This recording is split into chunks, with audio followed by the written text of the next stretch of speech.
Good afternoon. Good afternoon, ma'am. Good afternoon. ഇന്നത്തെ class നമുക്ക് start ചെയ്യാം കേട്ടോ. ഓക്കെ, ഇപ്പൊ നമ്മുടെ കഴിഞ്ഞ ക്ലാസ്സിൽ ഡിഫറെന്റ് ഡിപ്പാർട്ട്മെന്റ്സ് എന്ന് പറയുന്ന ഓക്കെ ആര്യാനും ഗുഡ് ആഫ്റ്റർനൂൺ നമ്മള് ഡിഫറെന്റ് ഡിപ്പാർട്ട്മെന്റ്സ് ഇൻ ഹോസ്പിറ്റൽ എന്ന് പറയുന്ന ചാപ്റ്റർ ആണ് സ്റ്റാർട്ട് ചെയ്തത് അല്ലെ. ഓക്കെ, അപ്പൊ ഇതിനകത്ത് നമ്മള് മെഡിക്കൽ 3 ഡിവിഷൻ ഒക്കെ പറഞ്ഞിരുന്നു. മെഡിക്കൽ ഡിപ്പാർട്ട്മെന്റ്, സപ്പോർട്ടീവ് ഡിപ്പാർട്ട്മെന്റ്, പിന്നെന്തായിരുന്നു അഡ്മിനിസ്ട്രേറ്റീവ് ഡിപ്പാർട്ട്മെന്റ്. ഓക്കെ, ഞാൻ നമ്മൾ പറഞ്ഞു മെഡിക്കൽ ഡിപ്പാർട്ട്മെന്റിൽ തന്നെ 2 സബ് ഡിവിഷൻസ് ഉണ്ടായിരുന്നു അല്ലെ. ഇതൊക്കെയാണ് അത്. ഒന്ന് out patient department, inpatient department. Okay, അപ്പൊ ഞാൻ ചോദിക്കട്ടെ, പേഷ്യന്റ് റൂംസ്, അതുപോലെ patient wards, maternity wards, labour rooms, ഇതൊക്കെ ഏത് സർവീസിൽ വരുന്നതാണ്? ഇൻപേഷ്യന്റ് ആണോ അതോ ഔട്ട് പേഷ്യന്റ് സർവീസിലാണോ വരുന്നത്? ഇതിനകത്ത് വരുന്നതെന്ന് പറയാമോ? ഓക്കെ, കറക്റ്റ് ആണ് കേട്ടോ. കറക്റ്റ് ആണ് കേട്ടോ. ഇൻപേഷ്യന്റ് സർവീസസിനകത്താണ് വരുന്നത്. അതുപോലെ ഒരു ഹോസ്പിറ്റലില് 24 അവറും പ്രവർത്തിക്കുന്ന ഡിപ്പാർട്ട്മെന്റ് ഏതാണെന്നൊന്ന് പറയാമോ? ഒരു ഹോസ്പിറ്റലില് 24 അവർ കാഷ്വാലിറ്റിനെ പറയുന്ന മറ്റൊരു പേര് എന്താണ്? Emergency department. ഓക്കെ ആണല്ലോ. പിന്നെ ഒരു അതായത് ഒരു നിശ്ചിത സമയം വരെ മാത്രം പ്രവർത്തിക്കുന്ന ഹോസ്പിറ്റലിലെ ഡിപ്പാർട്ട്മെന്റ് ഏതാണ്? ഒരു നിശ്ചിത സമയം വരെ പേഷ്യന്റ് ഡിപ്പാർട്ട്മെന്റ് ആണ്. ഒരു നിശ്ചിത സമയം വരെ മാത്രമേ അവിടെ പ്രവർത്തിക്കുന്നുള്ളൂ. ഓക്കെ, അതുപോലെ തന്നെ എന്താണ് ആൻജിന, അതുപോലെ തന്നെ കാഡ്, ഇങ്ങനെയുള്ള അസുഖങ്ങളൊക്കെ നമ്മൾ ഏത് ഡിപ്പാർട്ട്മെന്റിലാണ് ട്രീറ്റ് ചെയ്യുന്നത്? ഏത് ഡിപ്പാർട്ട്മെന്റിലാണ് ട്രീറ്റ് ചെയ്യുന്നത്? ഓക്കെ, കറക്റ്റ് ആണ്. കാർഡിയോളജി ഡിപ്പാർട്ട്മെന്റിലാണ് ട്രീറ്റ് ചെയ്യുന്നത് അല്ലെ. ഓക്കെ, ഇതുവരെയാണ് നമ്മൾ കഴിഞ്ഞ ക്ലാസ്സിൽ പറഞ്ഞത് കേട്ടോ. ബാക്കിയുള്ള ഭാഗത്ത് നമുക്ക് നോക്കാം. ഓക്കെ, കറക്റ്റ് ആണ് കേട്ടോ. ആദിത്യ, ജിഷ ഷിനു അല്ലെ. ഓക്കെ, കറക്റ്റ് ആണ്, കാർഡിയോളജി കേട്ടോ. ഓക്കെ, അപ്പൊ ഞാൻ ഓൾ മ്യൂട്ട് ചെയ്യാണേ.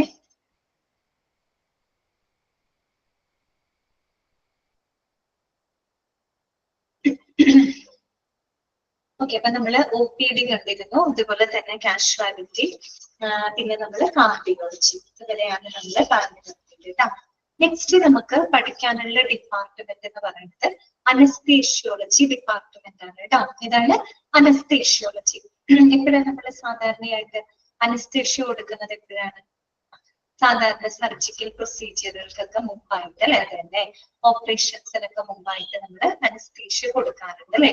അപ്പൊ ആ ഒരു ഡിപ്പാർട്ട്മെന്റുമായിട്ട് ബന്ധപ്പെട്ട കാര്യങ്ങളാണ് ഇനി നമ്മൾ നെക്സ്റ്റ് നോക്കാനായിട്ട് പോകുന്നത് കേട്ടോ. Okay, doctors in this department administer anesthesia for the patients for procedures and surgeries.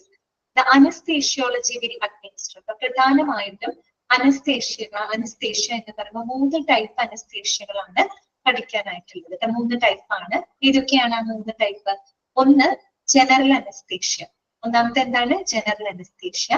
രണ്ടാമത്തത് ലോക്കൽ അനസ്തേഷ്യ. മൂന്നാമത്തത് റീജിയണൽ അനസ്തേഷ്യ. ഇതൊക്കെയാണ് 3 ടൈപ്പ്. ജനറൽ അനസ്തേഷ്യ, പിന്നെ ലോക്കൽ അനസ്തേഷ്യ, മൂന്നാമത്തത് റീജിയണൽ അനസ്തേഷ്യ. അങ്ങനെ 3 ടൈപ്പുകളാണ് നമുക്ക് അതിനകത്ത് പഠിക്കാനുള്ളത്. ഓക്കെ, ഫസ്റ്റ് വൺ വരുന്നത് എന്താണ്? ജനറൽ അനസ്തേഷ്യ ആണ് കേട്ടോ. അപ്പൊ നോക്കാം, general anaesthesia is A medicine that is administered by an anesthesiologist, a medical doctor, through a mask or an IV cannula placed in the vein. അപ്പോ ജനറൽ അനസ്തേഷ്യ എന്ന് പറയുമ്പോൾ നമ്മൾ എങ്ങനെയാണ് കൊടുക്കുന്നത്? ഒന്നില്ലെങ്കിൽ നമുക്ക് മാസ്ക് മുഖേന നമുക്ക് കൊടുക്കാവുന്നതാണ് അല്ലെ, അല്ലെങ്കിലോ IV കാനുല. IV എന്ന് പറഞ്ഞാൽ എന്താണ്? ഇൻട്രാവെനസ് ആണ് അല്ലെ. അതായത് നേരിട്ട് directly inserted into the vein അല്ലെ. നേരിട്ട് നമുക്ക് എന്ത് ചെയ്യാൻ പറ്റും? വെയിനിലേക്ക് അഡ്മിനിസ്റ്റർ ചെയ്യാനായിട്ട് പറ്റും. അത് ചോദിച്ചിട്ടുണ്ട് കേട്ടോ, മുന്നേ ചോദിച്ചിട്ടുണ്ട്. ജനറൽ അനസ്തേഷ്യ നമുക്ക് എങ്ങനെയൊക്കെയാണ് ഒരു പേഷ്യന്റിൽ അഡ്മിനിസ്റ്റർ ചെയ്യാനായിട്ട് സാധിക്കാം? ഒന്നില്ലെങ്കിൽ ത്രൂ എ മാസ്ക് അല്ലെ, മാസ്ക് വഴിയായിട്ട്, അല്ലെങ്കിൽ IV കാനുല വഴിയായിട്ട് നമുക്ക് എന്ത് ചെയ്യാം? അനസ്തേഷ്യ മെഡിസിന് പേഷ്യന്റിലേക്ക് അഡ്മിനിസ്റ്റർ ചെയ്യാൻ പറ്റാം. ഓക്കെ, ഇനി നോക്കാം. While the anesthesia is working, the patient will become unconscious അല്ലെ. അപ്പൊ നമുക്കറിയാം ജനറൽ അനസ്തേഷ്യ കൊടുക്കുന്ന സമയത്ത് എന്താവാണ്? പേഷ്യന്റ് ബിക്കം അൺകോൺഷ്യസ് ആണ് അല്ലെ. എന്നുവെച്ചാൽ പേഷ്യന്റ് എന്താണ്? ഒരു സ്ലീപ്പിംഗ് മോഡിലോട്ട് പോവാണ് അല്ലെ. പൂർണ്ണമായിട്ടും അവരെന്താണ്? അബോധാവസ്ഥയിലോട്ട് മാറുക. അപ്പൊ നമ്മൾ മെയിൻ ആയിട്ട് വലിയ വലിയ മേജർ സർജറികളൊക്കെ നമ്മൾ ചെയ്യില്ലേ, അങ്ങനെയുള്ള സർജറികൾക്കൊക്കെ നമ്മൾ കൊടുക്കുന്നത് ജനറൽ അനസ്തേഷ്യ ആയിരിക്കും കൊടുക്കുന്നുണ്ടായിരിക്കും അല്ലെ. നമുക്ക് ഫുൾ സ്ലീപ്പിംഗ് മോഡിലായിരിക്കും ഒന്നും നമ്മൾ അറിയുന്നില്ല അല്ലെ. പേഷ്യന്റ് വിൽ ബിക്കം അൺകോൺഷ്യസ് ആയിട്ട് മാറും. ഓക്കെ, അറിയാലോ, അതൊക്കെ അറിയാവുന്ന കാര്യമാണ് ജനറൽ അനസ്തേഷ്യ. രണ്ടാമത്തതാണ് എന്ത്, ലോക്കൽ അനസ്തേഷ്യ കേട്ടോ. ലോക്കൽ അനസ്തേഷ്യ എന്താണ് അതിന്റെ പ്രത്യേകത നോക്കാം. Local anaesthesia blocks sensation in small areas, അതായത് വളരെ ചെറിയ ഏരിയകളിലുള്ള സെൻസേഷനെ ബ്ലോക്ക് ചെയ്യുന്നതിന് വേണ്ടിയിട്ടാണ് എന്ത് ഉപയോഗിക്കുന്നത്, ലോക്കൽ അനസ്തേഷ്യ ഉപയോഗപ്പെടുത്തുന്നത്. അപ്പൊ നോക്കാം, കൂടുതലും ഈ ഒരു അനസ്തേഷ്യ ആരാണ് ഉപയോഗപ്പെടുത്തുന്നത് അറിയോ, ഡെന്റിസ്റ്റുകളാണ് കേട്ടോ. ഓക്കെ, ദന്ത ഡോക്ടേഴ്സ് ഉണ്ടല്ലോ, അവരാണ് ഈ പറയുന്ന അനസ്തേഷ്യ ഉപയോഗപ്പെടുത്തുന്നത്. ചോദിച്ചിട്ടുണ്ട് കേട്ടോ, ഡെന്റിസ്റ്റ് യൂസ് ചെയ്യുന്ന അനസ്തേഷ്യ എന്താണ്, ലോക്കൽ അനസ്തേഷ്യ ആണ് കേട്ടോ. നോക്കാം, dentist use the local anaesthesia when entering a jaw organs.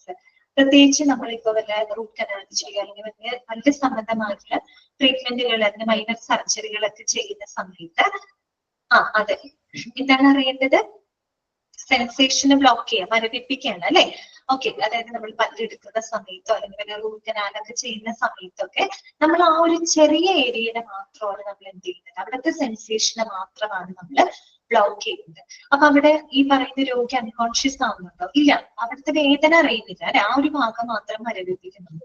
പക്ഷെ പേഷ്യന്റ് എന്തായിരിക്കും, ഫുള്ളി കോൺഷ്യസ് ആയിരിക്കും അല്ലെ, അവർ ബോധാവസ്ഥയിലായിരിക്കും, അവർക്ക് നടക്കുന്ന കാര്യങ്ങളെല്ലാം അവർക്ക് അറിയുന്നുണ്ടായിരിക്കും. പക്ഷെ ആ ഒരു ഭാഗത്തെ പെയിൻ മാത്രം അവർക്ക് അറിയുന്നുണ്ടാവില്ല അല്ലെ.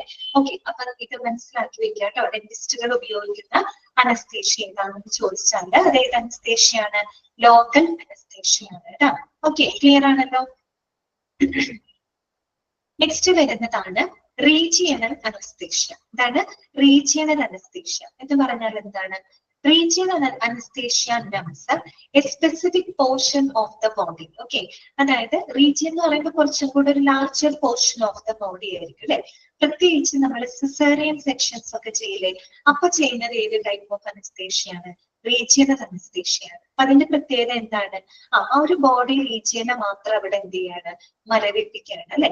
പക്ഷെ എന്താണ്, പേഷ്യന്റ് എന്തായിരിക്കും, കോൺഷ്യസ് ആയിരിക്കും അല്ലെ. ഇപ്പൊ സിസേറിയൻ സെക്ഷൻസ് ഒക്കെ ചെയ്തിട്ടുള്ള ആളുകൾക്ക് അറിയാൻ പറ്റും അല്ലെ, ആ ഒരു അനസ്തേഷ്യ കൊടുക്കുമ്പോൾ ചുറ്റുവട്ടം നടക്കുന്ന കാര്യങ്ങളൊക്കെ നമുക്ക് അറിയുന്നുണ്ടാവും, ഇങ്ങനെ ഒരു പ്രൊസീജിയർ ചെയ്യുന്നുണ്ടെന്ന് അറിയാൻ പറ്റും. പക്ഷെ എന്താണ്, പെയിൻ മാത്രം നമ്മൾ അറിയുന്നുണ്ടാവില്ല അല്ലെ. ചുറ്റുള്ള കാര്യങ്ങളും എല്ലാം നമ്മൾ അറിയും, നമുക്കൊന്നും കോൺഷ്യസ് ആയിരിക്കും, പക്ഷെ ആ പെയിൻ മാത്രം നമ്മൾ അറിയുന്നുണ്ടാവില്ല. ഓക്കെ, അതാണ് ഇത് റീജിയണൽ അനസ്തേഷ്യ കേട്ടോ.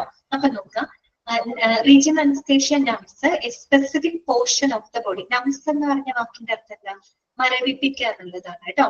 numbs NUMBS numbs എന്നുള്ളത് മീനിങ് മരവിപ്പിക്കുക എന്നാണ് കേട്ടോ. ഓക്കെ, അപ്പൊ നോക്കാം, ഇതൊക്കെ അണ്ടർലൈൻ ചെയ്ത് വെക്കാം കേട്ടോ. Caesarean sections are done with a regional anaesthesia അല്ലെ. അപ്പൊ സിസേറിയൻ സെക്ഷൻസ് ചെയ്യുന്നത് ഏത് ടൈപ്പ് ഓഫ് അനസ്തേഷ്യയാണ്, റീജിയണൽ അനസ്തേഷ്യയാണ്. ഡെന്റിസ്റ്റുകൾ യൂസ് ചെയ്യുന്ന അനസ്തേഷ്യ ഏതാണ്, അത് ലോക്കൽ അനസ്തേഷ്യയാണ് അല്ലെ. വളരെ കോംപ്ലിക്കേറ്റഡ് ആയിട്ടുള്ള വളരെ കോംപ്ലക്സ് സർജറികൾക്ക് നമ്മൾ കൊടുക്കുന്ന അനസ്തേഷ്യ ഏതാണ്, അത് ജനറൽ അനസ്തേഷ്യയാണ് കേട്ടോ. ഓക്കെ, ഇത്രയും മനസ്സിലായെന്ന് വിചാരിക്കുന്നു കേട്ടോ.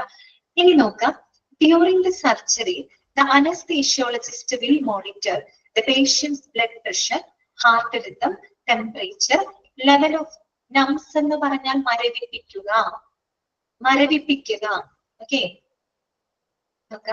during the surgery the anesthesiologist will monitor the patient's blood pressure, heart rhythm, temperature, level of consciousness and the amount of oxygen in the blood അല്ലെ. അപ്പോ നമ്മൾ ഈ അനസ്തേഷ്യ കൊടുക്കുന്ന സമയത്ത് അനസ്തേഷ്യോളജിസ്റ്റ് എന്ത് ചെയ്യുന്നുണ്ടാവും, പേഷ്യന്റിന്റെ ബ്ലഡ് പ്രഷറിൽ അവരുടെ BP, അതുപോലെ തന്നെ അവരുടെ ഹാർട്ട് ബീറ്റ്, ടെമ്പറേച്ചർ, പിന്നെ അവരുടെ കോൺഷ്യസ്നെസ് ലെവൽ അല്ലെ, എത്രത്തോളം അവർക്ക് ബോധാവസ്ഥയിൽ എപ്പോഴാണ് അവരതിന് റിക്കവർ ചെയ്ത് വരിക, അങ്ങനെയുള്ള കാര്യങ്ങൾ. അതുപോലെ തന്നെ amount of oxygen in the blood അല്ലെ, ബ്ലഡിലുള്ള ഓക്സിജൻ അളവ്, ഇങ്ങനെയുള്ള കാര്യങ്ങൾ അനസ്തേഷ്യോളജിസ്റ്റ് കണ്ടിന്യൂസ് ആയിട്ട് എന്ത് ചെയ്യുന്നുണ്ടാവും, മോണിറ്റർ ചെയ്യുന്നുണ്ടായിരിക്കും. ഓക്കെ, ക്ലിയർ ആയാലും എളുപ്പമുള്ള കാര്യങ്ങളാണ്. അത്രയേ ഉള്ളൂ ഇതിനകത്ത് പഠിക്കാനായിട്ട് കേട്ടോ. അപ്പൊ അനസ്തേഷ്യ 3 ടൈപ്പാണ്. അനസ്തേഷ്യ എങ്ങനെയാണ് നമ്മൾ കൊടുക്കുന്നത്? ഒന്നില്ലെങ്കിൽ നമുക്ക് ത്രൂ മാസ്ക് അല്ലെ, മാസ്ക് വഴി കൊടുക്കാം, അല്ലെങ്കിൽ IV കാനുല വഴിയായിട്ട് കൊടുക്കാം. ഓക്കെ, അനസ്തേഷ്യ 3 ടൈപ്പാണുള്ളത്. ഏതൊക്കെയായിരുന്നു? General anaesthesia, local anaesthesia, regional anaesthesia. Okay, general anaesthesia എന്ന് പറയുമ്പോൾ കൂടുതലും വളരെ കോംപ്ലക്സ് ആയിട്ടുള്ള സർജറികൾക്കൊക്കെ നമ്മൾ കൊടുക്കുന്നത് ജനറൽ അനസ്തേഷ്യ ആയിരിക്കും. അവിടെ പേഷ്യന്റ് എന്തായിരിക്കും? കാനുല വഴി ഇഞ്ചക്ട് ചെയ്യുന്നത്. അതെ, കാനുല വഴി ഇഞ്ചക്ട് ചെയ്യും കേട്ടോ, അല്ലെങ്കിൽ നമുക്ക് ട്രിപ്പ് വഴിയായിട്ട് കൊടുക്കാം കേട്ടോ. ഓക്കെ, പൊതുവെ ഇഞ്ചക്ട് ചെയ്യാതിരിക്കും കേട്ടോ. എന്താണ് സംശയം? മാസ്ക് എന്ന് പറഞ്ഞാൽ എന്താണ് അറിയാലോ? മുഖത്ത് വെക്കുന്ന മാസ്ക് വഴിയായിട്ട് നമുക്ക് അനസ്തെറ്റിക് ഗ്യാസുകൾ കൊടുക്കാൻ സാധിക്കും കേട്ടോ. അത്രയേ ഉള്ളൂ. വേറെ എന്തെങ്കിലും ഡൗട്ട് ഉണ്ടോ അതിനകത്ത്? മാസ്ക് മുഖേന കൊടുക്കാം. നമ്മുടെ മൂക്കിലും വായിലും മാസ്ക് വെക്കില്ല, ആ മാസ്ക് വഴിയായിട്ട് നമുക്ക് അനസ്തെറ്റിക് ഗ്യാസുകൾ കൊടുക്കാം. അല്ലെങ്കിൽ IV കാനുല. IV എന്താണ്? ഇൻട്രാവെനസ് ആണ്. നമ്മൾ നേരിട്ട് നമ്മുടെ സ്കിന്നിൽ വെക്കാറില്ലേ? IV കാനുലയാണ് വെക്കുന്നത്. ആ കാനുലയ്ക്ക് നേരിട്ട് ഇഞ്ചക്ട് ചെയ്ത് കൊടുക്കാം. ഓക്കെ, ഇഞ്ചക്ഷൻ ത്രൂ അതിലേക്ക് കണക്ട് ചെയ്ത് കൊടുക്കാം.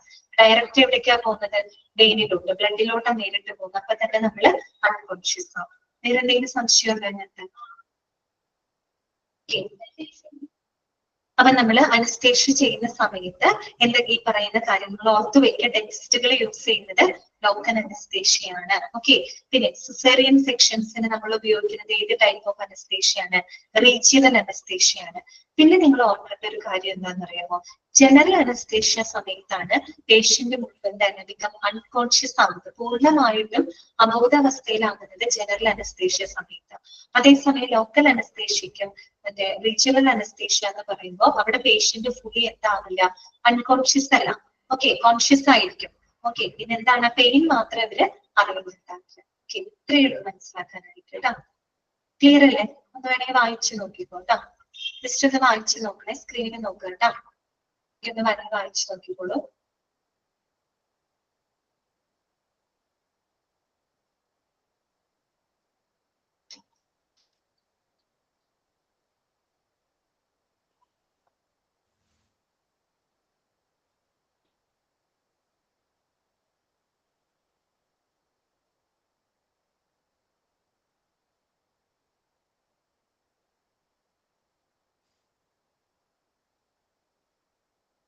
ഓക്കെ ആണോ? വായിച്ചു നോക്കിയോ? ക്ലിയർ ആയോ? ജനറൽ അനസ്തേഷ്യക്ക് എക്സാമ്പിൾ എന്ന് പറയാൻ എന്താണ്? ജനറൽ അനസ്തേഷ്യക്ക് നമ്മൾ പൊതുവെ വലിയ കോംപ്ലക്സ് ആയിട്ടുള്ള സർജറികൾ, ഇപ്പൊ ബൈപ്പാസ് സർജറികളൊക്കെ നമ്മൾ ചെയ്യില്ലേ, അതുപോലെ തന്നെ സ്പൈനൽ സർജറികളൊക്കെ നമ്മൾ ചെയ്യില്ലേ, അതൊക്കെ കുറെ കൂടെ കോംപ്ലക്സ് ആയിട്ടുള്ള സർജറികളാണ്. അത്തരം സർജറികളിൽ നമ്മൾ ഉപയോഗിക്കുന്നത് ജനറൽ അനസ്തേഷ്യ ആയിരിക്കും കേട്ടോ. ഓക്കെ,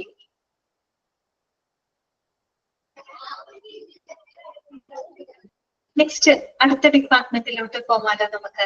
നെക്സ്റ്റ് ഡിപ്പാർട്ട്മെന്റ് ആണ് ക്രിട്ടിക്കൽ കെയർ യൂണിറ്റ് കേട്ടോ. ഇതാണ് ക്രിട്ടിക്കൽ കെയർ യൂണിറ്റ് അഥവാ ഇന്റൻസീവ് കെയർ യൂണിറ്റ്, ICU അല്ലെ? ICU അപ്പൊ നിങ്ങൾ ഫുൾ ഫോം പഠിച്ചു വെക്കാം കേട്ടോ. ഇന്റൻസീവ് കെയർ യൂണിറ്റ് അല്ലെ, തീവ്ര പരിചരണ വിഭാഗം എന്ന് പറഞ്ഞ് കണ്ടിട്ടുണ്ടാവും അല്ലെ? അതിനെ തന്നെ പറയുന്ന മറ്റൊരു പേരെന്താണ്? ക്രിട്ടിക്കൽ കെയർ യൂണിറ്റ് എന്നാണ് പറയാ കേട്ടോ. Critical care unit. അപ്പൊ അതിനെ പറ്റിയിട്ട് നമുക്ക് നോക്കാം. ഓക്കെ, ശ്രദ്ധിക്കുക കേട്ടോ. Critical care unit is a speciality that cares for patients with acute life threatening illnesses അല്ലെ? നമുക്ക് ആ പേരിൽ നിന്ന് തന്നെ മനസ്സിലാക്കാൻ പറ്റും. ഇന്റൻസീവ് ആയിട്ടുള്ള കെയർ ആണ് കൊടുക്കുന്നത്. അത്രയും തീവ്രമായിട്ടുള്ള ഒരു പരിചരണം അല്ലെങ്കിൽ ക്രിട്ടിക്കൽ കെയർ ആണ് കൊടുക്കുന്നത്. അത്രയും എന്താണ്? തീവ്രമായിട്ടുള്ള ഗുരുതരമായിട്ടുള്ള പരിക്കോ മുറിവോ ഇട്ട ആളുകൾക്ക് നമ്മൾ കൊടുക്കുന്ന അല്ലെ, അവർക്ക് വേണ്ടി പരിചരണം കൊടുക്കുന്നതിന് വേണ്ടിയിട്ടുള്ള ഒരു സ്പെഷ്യാലിറ്റിയാണ് ഇത് ഇന്റൻസീവ് കെയർ യൂണിറ്റ് അഥവാ ക്രിട്ടിക്കൽ കെയർ യൂണിറ്റ് എന്ന് പറയുന്നത്. ഓക്കെ, അപ്പൊ അതൊന്ന് അണ്ടർലൈൻ ചെയ്ത് വെക്കാം കേട്ടോ. Critical care unit is a speciality that cares for patient with the acute life threatening illness. ഏറ്റവും കഠിനമായിട്ടുള്ള, ഏറ്റവും തീവ്രമായിട്ടുള്ള ലൈഫ് ത്രെട്ടനിങ് ഉള്ള ആളുകൾക്ക് പരിചരണങ്ങൾ കൊടുക്കുന്നതിനായിട്ടുള്ള speciality, that is called ICU. Okay, ഇനി അടുത്ത എന്താണ്? Critical care is delivered through a highly specialized intensive care unit also known as intensive treatment unit അഥവാ ക്രിട്ടിക്കൽ കെയർ യൂണിറ്റ് കേട്ടോ. അപ്പൊ നമ്മള് ഇങ്ങനെയുള്ള ഒരു തീവ്ര പരിചരണം കൊടുക്കുന്നത് ഈ ICUയിലൂടെയാണ് അല്ലെ.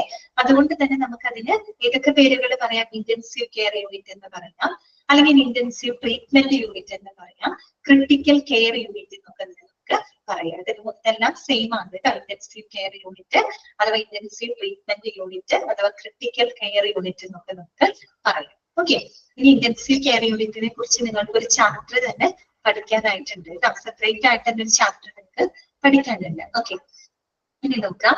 Patients are usually transferred to the ICU after initial stabilization at the emergency room, operation theatre or recovery room. അല്ലെ, നമ്മളിപ്പോ ഒരു പേഷ്യന്റ് വരുമ്പോൾ ഉടനടി ഞാൻ ICUയിലോട്ട് മാറ്റുകയാണ് ചെയ്യുന്നത് അല്ല.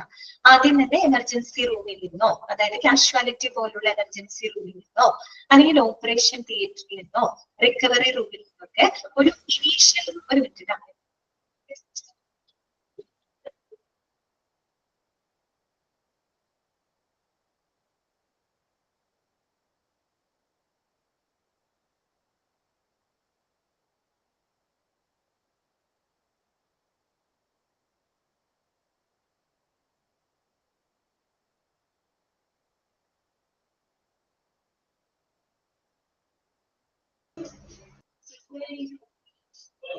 ഓക്കെ. അപ്പൊ നമ്മള് ഒന്നില്ലെങ്കിൽ എമർജൻസി റൂം അല്ലെ, അതായത് കാഷ്വാലിറ്റി പോലെയുള്ള എമർജൻസി റൂമിൽ നിന്നോ, അല്ലെങ്കിൽ ഓപ്പറേഷൻ തിയേറ്ററിൽ സാധാരണ ഓപ്പറേഷൻ ഒക്കെ കഴിഞ്ഞ് കഴിഞ്ഞാൽ നമ്മൾ ഉടനടി റൂമിലോട്ടോ വാർഡിലോട്ടോ ആണ് അവരെ മാറ്റാം അല്ല. നമ്മൾ എവിടേക്ക് അവരെ മാറ്റാം? ICUയിലോട്ടാണ് മാറ്റാം അല്ലെ. എന്ന് വെച്ചാൽ പിന്നീടുള്ള ദിവസങ്ങളിൽ അവർക്കൊരു ഇന്റൻസീവ് കെയർ നമുക്ക് അവർക്ക് കൊടുക്കണം അല്ലെ. അതുകൊണ്ട് തന്നെ ഓപ്പറേഷൻ തിയേറ്ററിൽ നിന്ന് അല്ലെങ്കിൽ റിക്കവറി റൂമിൽ നിന്നൊക്കെ ഒരു ഇനീഷ്യൽ സ്റ്റെബിലൈസേഷൻ, ഒരു പ്രാഥമികമായിട്ടൊരു സ്റ്റെബിലൈസർ, ജസ്റ്റ് രോഗിയുടെ കണ്ടീഷൻ ഒന്ന് സ്റ്റേബിൾ ആയതിനു ശേഷമാണ് നമ്മൾ അവരെ ഇങ്ങോട്ടേക്ക് മാറ്റുന്നത്, ICUയിലോട്ട് നമ്മൾ അവരെ ട്രാൻസ്ഫർ ചെയ്യുന്നത് അല്ലെ. കൂടുതൽ പരിചരണത്തിന് വേണ്ടിയിട്ടാണ് അല്ലെ. അവരെ മോണിറ്റർ ചെയ്യാൻ, കണ്ടിന്യൂസ് ആയിട്ട് മോണിറ്റർ ചെയ്യാനും അവർക്ക് വേണ്ട ട്രീറ്റ്മെന്റുകളൊക്കെ കൊടുക്കുന്നതിന് വേണ്ടിയിട്ടാണ് നമ്മൾ ICUയിലോട്ട് അവരെ ട്രാൻസ്ഫർ ചെയ്യുന്നത്. ഓക്കെ, ഇനി എന്താണ്? Certain patients need to be isolated and need close and individual medical attention അല്ലെ. ഇപ്പൊ ചില പേഷ്യൻസിന് നമുക്ക് എന്താ ആവശ്യമാണ്? ഐസൊലേഷൻ ആവശ്യമാണ് അല്ലെ. എന്തിനു വേണ്ടിയിട്ടാണ്? To prevent the spreading of infections അല്ലെ. മറ്റുള്ള രോഗികളുമായിട്ട് ഇടപഴകുന്നത് മൂലം പെട്ടെന്ന് ഇൻഫെക്ഷൻസ് ഒക്കെ വരാൻ ചാൻസ് ഉള്ള രോഗികളുണ്ട്. അപ്പൊ അവരെ നമ്മൾ എന്ത് ചെയ്യണം? ഐസൊലേറ്റ് ചെയ്ത് വേണം അവർക്ക് ട്രീറ്റ്മെന്റുകൾ കൊടുക്കാനായിട്ട് അല്ലെ. നമ്മള് കോവിഡ് ഒക്കെ സമയത്തൊക്കെ നമ്മള് ഐസൊലേറ്റ് ഒക്കെ ചെയ്തിരുന്നതാണ് അല്ലെ. ഓക്കെ, അപ്പോ നമ്മൾ ചില പേഷ്യൻസിന് ഐസൊലേഷൻ ആവശ്യമായിട്ടുള്ള പേഷ്യൻസ് ഉണ്ട്. ചിലവർക്ക് നമുക്ക് വളരെ ക്ലോസ് ആയിട്ടുള്ള ഒരു ശ്രദ്ധ കൊടുക്കേണ്ട എന്താ പറയുക പേഷ്യൻസ് ഒക്കെ ഉണ്ട് അല്ലെ. അങ്ങനെയുള്ളവരെയാണ് നമ്മൾ ഇങ്ങോട്ടേക്ക് മാറ്റുന്നത്, ICUയിലോട്ട് മാറ്റുന്നത്. ഇതൊക്കെ നമുക്ക് അറിയാവുന്ന കാര്യങ്ങളാണ് കേട്ടോ. പിന്നെന്താണ്? ICU has a very few beds and is usually handled by the specialist doctors and nurses as well as a consultant anesthetists, physiotherapist and dietitians. ഇനി ഈ പറയുന്ന ICU ഇന്റൻസീവ് കെയർ യൂണിറ്റ് അല്ലെ, അത് ഹാൻഡിൽ ചെയ്യുന്നത് എന്താണ്? ഒരു കൂട്ടം ഹെൽത്ത് പ്രൊഫഷണൽസ് ആണ് അല്ലെ. ഒരു കൂട്ടം ആളുകൾ, ഒരു കൂട്ടം ഹെൽത്ത് പ്രൊഫഷണൽസ് ആണ് ഈ പറയുന്ന ICU എന്ന് പറയുന്ന ഡിപ്പാർട്ട്മെന്റിനെ കൈകാര്യം ചെയ്യുന്നത് അല്ലെ. ICUയിൽ ഒരുപാട് ബെഡുകൾ ഉണ്ടായിരിക്കോ? ഇല്ല, വളരെ ഫ്യൂ ബെഡ്സ് മാത്രമേ ഉണ്ടാവുള്ളൂ അല്ലെ. വളരെ കുറച്ച് ബെഡുകൾ മാത്രമേ എവിടെ ഉണ്ടായിരിക്കുള്ളൂ? ICUയിൽ ഉണ്ടായിരിക്കുന്നത്. അത്രയും ഇന്റൻസീവ് കെയർ വേണ്ട ആളുകളെ മാത്രമാണ് നമ്മൾ അവിടെ പരിചരണം കൊടുക്കുന്നത് അല്ലെ. അല്ലാതെ വാർഡിലെ പോലെ ഒരുപാട് റൂംസുകളോ റൂമുകളോ ഒന്നും ഉണ്ടാവില്ല അല്ലെ. അവിടെ വളരെ ഫ്യൂ ബെഡ്സ് മാത്രമേ അവിടെ ഉണ്ടായിരിക്കുള്ളൂ. പിന്നെ ICU എന്ന് പറയുന്നത് ഹാൻഡിൽ ചെയ്യുന്നത് ഒരു ടീം ഓഫ് പ്രൊഫഷണൽസ് ആണെന്ന് പറയുന്നു. അതിനകത്ത് ആരൊക്കെ ഉൾപ്പെടുന്നുണ്ട്? സ്പെഷ്യലിസ്റ്റ് ഡോക്ടേഴ്സ് ഉണ്ടായിരിക്കും അല്ലെ, കൺസൾട്ടൻസ് അല്ലെ, സ്പെഷ്യലിസ്റ്റ് ഡോക്ടർമാര്, നഴ്സസ്, അതുപോലെ തന്നെ അനസ്തെറ്റിക്സ്, അനസ്തേഷ്യോളജിസ്റ്റ്, ഫിസിയോതെറാപ്പിസ്റ്റുകള്, ഡയറ്റീഷ്യന്മാർ, അങ്ങനെ ഇവരെല്ലാവരും ഉൾപ്പെടുന്ന ഒരു ടീം ഓഫ് ഹെൽത്ത് പ്രൊഫഷണൽസ് ആണ് ഇതിനെ ഹാൻഡിൽ ചെയ്യുന്നത്, ICUവിനെ ഹാൻഡിൽ ചെയ്യുന്നത്. കാര്യം ആ രോഗിക്ക് എല്ലാ വിധത്തിലും ഉള്ളൊരു പരിചരണങ്ങൾ അവർക്ക് പ്രൊവൈഡ് ചെയ്യുന്നത്. അതുകൊണ്ടാണ് ഇത്രയും ഒരു പ്രൊഫഷണലുകളുടെ ഒരു ടീമായിട്ട് ആ ഒരു എന്താ പറയാ യൂണിറ്റ് ഹാൻഡിൽ ചെയ്യുന്നത്. ഓക്കെ ആണോ? അപ്പൊ നിങ്ങൾ മനസ്സിലാക്കി വെക്കേണ്ട കാര്യം ഇത്രയേ ഉള്ളൂ. ഇന്റൻസീവ് കെയർ യൂണിറ്റ് അതിന്റെ പറയുന്ന മറ്റു പേരുകളൊക്കെ പഠിച്ചു വെക്കുക കേട്ടോ. ക്രിട്ടിക്കൽ കെയർ യൂണിറ്റ് അല്ലെങ്കിൽ ഇന്റൻസീവ് ട്രീറ്റ്മെന്റ് യൂണിറ്റ് എന്ന് പറയാം കേട്ടോ. പിന്നെ ഇങ്ങനെയുള്ള രോഗികളെയാണ് ഏറ്റവും തീവ്രമായിട്ടുള്ള പരിചരണം അല്ലെങ്കിൽ ഗുരുതരമായിട്ടുള്ള പരിക്കേറ്റ ആളുകൾക്കൊക്കെ പരിചരണം കൊടുക്കുന്ന ഒരു ഹോസ്പിറ്റലിലെ ഡിപ്പാർട്ട്മെന്റ് ആണ് ICU എന്ന് പറയുന്നത്. ICU വളരെ കുറച്ച് ബെഡുകൾ മാത്രമേ ഉണ്ടായിരിക്കുള്ളൂ. ICU എന്ന് പറയുന്ന യൂണിറ്റ് ഹാൻഡിൽ ചെയ്യുന്നത് ഒരു കൂട്ടം ഹെൽത്ത് പ്രൊഫഷണൽസ് ആണ്. ഓക്കെ, ക്ലിയർ ആയോ പറഞ്ഞത്? എളുപ്പമല്ലതൊക്കെ മനസ്സിലായില്ലേ? അപ്പൊ ഒന്ന് വായിച്ചു നോക്കൂ കേട്ടോ. ഞാൻ ടെക്സ്റ്റ് ഇല്ലാത്ത കാരണം കൊണ്ടാണ് കേട്ടോ സ്ക്രീനിൽ നോക്കിയിട്ടൊന്ന് വായിക്കുക കേട്ടോ. പറഞ്ഞ കാര്യങ്ങളൊക്കെ ഒന്ന് വായിച്ചിട്ട് മനസ്സിലായോ നോക്കണേ.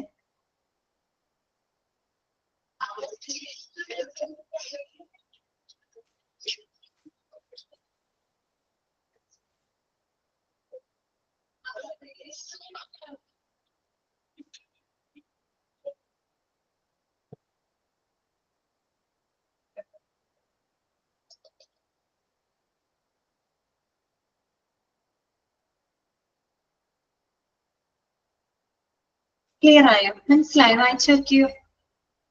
ഓക്കെ അല്ലേ? നെക്സ്റ്റ് കേട്ടോ, നമുക്കിനി അടുത്ത ഡിപ്പാർട്ട്മെന്റിലോട്ട് പോകാം. നെക്സ്റ്റ് നമുക്ക് പഠിക്കാനുള്ള ഡിപ്പാർട്ട്മെന്റ് ആർക്കെങ്കിലും എന്തെങ്കിലും ക്ലിയർ ആവാത്തതുണ്ടെങ്കിൽ പറയണം കേട്ടോ, മെസ്സേജ് ചെയ്യണേ. നിങ്ങളുടെ റെസ്പോൺസിനനുസരിച്ചിട്ടാണ് നമ്മൾ മുന്നോട്ട് പോകുന്നത് കേട്ടോ. ഓക്കെ, ക്ലാസ് ഒക്കെ ഫോളോ ചെയ്ത് പോകാൻ പറ്റുന്നുണ്ടല്ലോ അല്ലെ? ബുദ്ധിമുട്ടൊന്നുമില്ലല്ലോ? അടുത്തത് കേട്ടോ, നെക്സ്റ്റ് വരുന്നതാണ് ഡെർമറ്റോളജി ഡിപ്പാർട്ട്മെന്റ് അല്ലെ. ഡെർമറ്റോളജി നിങ്ങൾക്ക് എല്ലാവർക്കും അറിയാം അല്ലെ. ഏത് ഡിപ്പാർട്ട്മെന്റ് എന്തുമായിട്ട് ബന്ധപ്പെട്ടതാണ്? അതായത് സ്കിന്നുമായിട്ട് ബന്ധപ്പെട്ട ഡിപ്പാർട്ട്മെന്റ് ആണ്. സ്കിന്ന് മാത്രമല്ല കേട്ടോ, സ്കിന്നുണ്ട്, ഹെയർ, അതുപോലെ തന്നെ നെയില്, ഇതുമായിട്ടൊക്കെ ബന്ധപ്പെട്ട പ്രശ്നങ്ങൾ ഡീൽ ചെയ്യുന്ന ഡിപ്പാർട്ട്മെന്റ് ആണ് ഡെർമറ്റോളജി എന്ന് പറയുന്നത്. ഓക്കെ, അത് തന്നെയാണ് അവിടെ പറഞ്ഞിരിക്കുന്നത് കേട്ടോ. നമുക്ക് വായിച്ചു നോക്കാം. ഡെർമറ്റോളജി, അപ്പൊ നിങ്ങൾ ഓരോ ഡിപ്പാർട്ട്മെന്റിന്റെ പേര് കേൾക്കുമ്പോൾ അത് എന്തുമായിട്ട് ബന്ധപ്പെട്ടതാണ് അത് മനസ്സിലാക്കി വെച്ചാൽ മതി കേട്ടോ. പിന്നെ ചില ഡിപ്പാർട്ട്മെന്റുകൾ നമ്മൾ പഠിക്കുമ്പോൾ അതിൽ ഉൾപ്പെടുന്ന ചില ഓർഗൻസുകൾ പഠിക്കാനുണ്ട്. അതിൽ ഈ വരുന്ന കുറച്ച് ഡിപ്പാർട്ട്മെന്റുകളൊക്കെ വരുന്നുണ്ട്, അതും പഠിച്ചു വെക്കുക കേട്ടോ. ചിലപ്പോൾ ആ ഒരു ഓർഗൻ തന്നിട്ട് അതുമായിട്ട് ബന്ധപ്പെട്ട പ്രശ്നങ്ങൾ ഏത് ഡിപ്പാർട്ട്മെന്റിലാണ് ഹാൻഡിൽ ചെയ്യുന്നത്, ആ രീതിയിൽ നിങ്ങളോട് ചോദിച്ചു കഴിഞ്ഞാൽ നിങ്ങൾക്ക് ഐഡന്റിഫൈ ചെയ്യാനായിട്ട് പറ്റുന്നു കേട്ടോ. ഓക്കെ,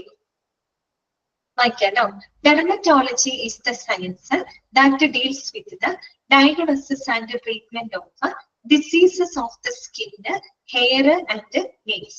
Underline ചെയ്തു വെക്കുക, അല്ലെങ്കിൽ നോട്ട് ചെയ്ത് വെച്ചാൽ മതി. നമ്മുടെ സ്കിന്ന്, നമ്മുടെ ഹെയർ, അതുപോലെ തന്നെ നമ്മുടെ നെയിൽസ്, നഖങ്ങൾ, ഇതുമായിട്ടൊക്കെ ബന്ധപ്പെട്ട പ്രശ്നങ്ങൾ കൈകാര്യം ചെയ്യുന്ന ഡിപ്പാർട്ട്മെന്റ് ഏതാണ്? ഹോസ്പിറ്റൽ ഡിപ്പാർട്ട്മെന്റ് ഏതാണ്? ഡെർമറ്റോളജി ആണ് അല്ലെ. ഓക്കെ, ഇനി നോക്കാം. It offers specialised treatment for all clinical general dermatological problems including the disorders of the skin, hair and nail, and venereal diseases, and also advanced cosmetic dermatology services. എന്ന് പറഞ്ഞിട്ട് വലിയൊരു sentence ആണ് അവിടെ പറഞ്ഞിരുന്നത്. അതായത് ഡെർമറ്റോളജി ഡിപ്പാർട്ട്മെന്റ് എന്ന് പറയുമ്പോൾ എല്ലാവിധ ജനറൽ ആയിട്ടുള്ള എല്ലാ ക്ലിനിക്കൽ ഡെർമറ്റോളജിക്കൽ പ്രോബ്ലംസുകളും, അതുപോലെ തന്നെ അതായത് ഇവിടെ ഈ പറഞ്ഞ സ്കിന്ന്, ഹെയർ, നെയിലിനൊക്കെ ബാധിക്കുന്ന പൊതുവായിട്ട് വരുന്ന എല്ലാ ഡിസോർഡേഴ്സുകളും ഡെർമറ്റോളജിക്കൽ പ്രോബ്ലംസുകളും, അതുകൂടാതെ വെനേറിയൽ ഡിസീസസ്. എന്താണ് വെനേറിയൽ ഡിസീസസ് എന്ന് പറഞ്ഞാല്? ലൈംഗിക രോഗങ്ങളാണ് കേട്ടോ, സെക്ഷുവലി വരുന്ന അസുഖങ്ങളാണ് കേട്ടോ വെനേറിയൽ ഡിസീസസ്. ഓക്കെ, അത്തരത്തിലുള്ള ലൈംഗികപരമായിട്ടുള്ള ലൈംഗിക രോഗങ്ങളും, അതുപോലെ and also advanced cosmetic dermatology services for the management of problems. അതിന് പുറമെ ഏറ്റവും അഡ്വാൻസ്ഡ് ആയിട്ടുള്ള, ഏറ്റവും മോഡേൺ ആയിട്ടുള്ള കോസ്മെറ്റിക് എന്താ പറയാ ഡെർമറ്റോളജി സേവനങ്ങളും ഏത് ഡിപ്പാർട്ട്മെന്റ് പ്രൊവൈഡ് ചെയ്യുന്നുണ്ട്?